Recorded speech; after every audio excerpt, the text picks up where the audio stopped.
Hollywood অভিনেতা Ben Affleck ও সঙ্গীতশিল্পী Jennifer Lopez.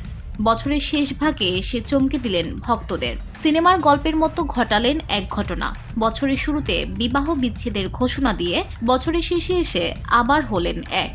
কাটাচ্ছেন নিজেদের মতো করে সময়। খবর দ্য এক্সপ্রেস ট্রিবিউন। সম্প্রতি তাদের দুজনকে ওয়েস্ট হলিউডের সোহো হাউসে দেখা যায়, যেখানে তারা একে অপরের সঙ্গে ক্রিসমাস গিফট বিনিময় করেন।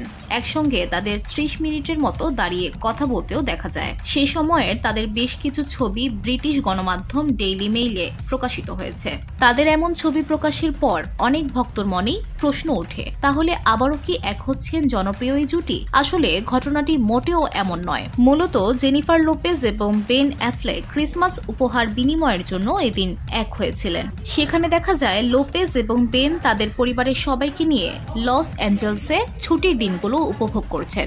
জেনিফার লোপেজ এবং বেন অ্যাফ্লেকের বিবাহ বিচ্ছেদের ঘোষণা আসে চলতি বছরের শুরুর দিকে। তাদের বিবাহ বিচ্ছেদের আইনি প্রক্রিয়া এখনো চলমান। এর আগে 2022 সালে জর্জিয়াতে বেন ও লোপেজ বিবাহ বন্ধনে আবদ্ধ হন। 55 বছর বয়সী গায়িকা অভিনেত্রী জেনিফার লোপেজ চলতি বছরের শুরুতে বিচ্ছেদের আবেদন করেন, তবে তারা এখনও নিজেদের বন্ধুত্বের সম্পর্ক ধরে রেখেছেন।